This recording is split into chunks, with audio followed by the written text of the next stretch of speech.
برابر قوم میں نکاح کے احکام بھی موجود ہیں۔ عورت وراثت کی حقدار نہیں ہوتی، بلکہ شادی سے پہلے اس کی اپنی کمائی والدین کی اور شادی کے بعد شوہر کی ہوتی ہے۔ جادوگر کی سزا جان سے مار ڈالنا ہے۔ جنگی قیدیوں کو قتل کرنے کے احکامات ہیں۔ طہارت پر بہت زیادہ زور دیا گیا ہے۔ شراب نوشی قطعاً حرام ہے۔ سور کا گوشت حرام ہے۔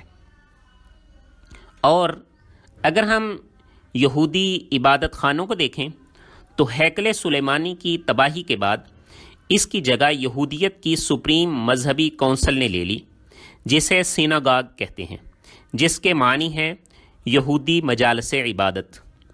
فلسطین سے باہر جتنے بھی یہودی تھے انہوں نے اپنی اپنی عبادت گاہیں تعمیر کیں، جنہیں صومعہ کہتے ہیں۔